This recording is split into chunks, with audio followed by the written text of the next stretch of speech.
皆さん、bonjour! 最初はフランス語でルイさんが説明します。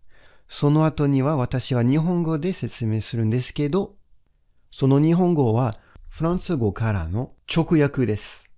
意味は、もともと日本語で書かれたものではありません。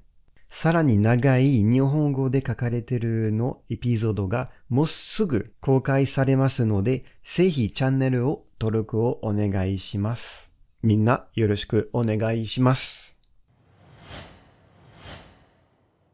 Napoléon Bonaparte est né en Corse en 1769. Petit garçon intelligent, il est allé en France pour étudier dans une école militaire. Quand il devient adulte, la Révolution française éclate. Napoléon devient soldat, puis très vite général. Il gagne de nombreuses batailles et devient célèbre. En 1799, il prend le pouvoir en France et en 1804, il se fait couronner empereur. Il change beaucoup de choses dans le pays, les lois, les écoles, les routes. Mais il veut aussi être le chef de l'Europe. Il fait la guerre à de nombreux pays. Il gagne souvent, mais pas toujours.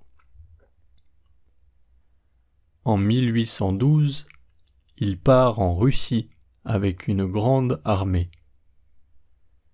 Il fait très froid, il y a peu de nourriture et beaucoup de soldats meurent. C'est une défaite.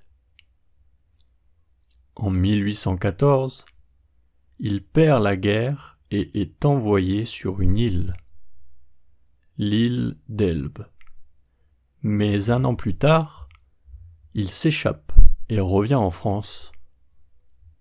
Il reste au pouvoir 100 jours, puis il perd encore à la bataille de Waterloo. Cette fois, il est envoyé très loin, sur l'île de Sainte-Hélène.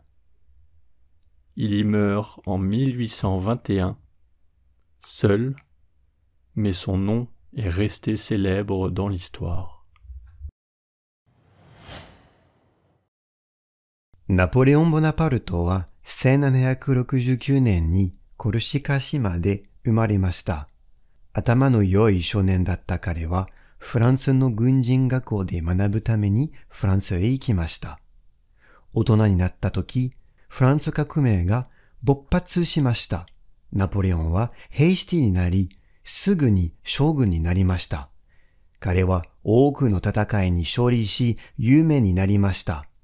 1799年彼はフランスで権力を握り、1804年に皇帝として即位しました。彼は国の法律、学校、道路など多くのことを変えました。しかし彼はまたヨーロッパの指導者になりたいと考えました。彼は多くの国と戦争をしました。彼はしばしば勝利しましたが、常に勝利したわけではありません。1802年彼は大軍を率いてロシアに向かいました。非常に寒く、食料が少なく、多くの兵士が死亡しました。これは敗北でした。1814年彼は戦争に敗れ、エルバ島に送られました。しかし1年後彼は脱出しフランスに戻りました。彼は100日間権力を保ちましたが、その後ワテローの戦いで再び敗れました。今回彼はセントエレナ島っていうの小さな島に送られました。彼は1821年に孤独に亡くなりましたが、彼の名前は歴史に残る有名なものとなりました。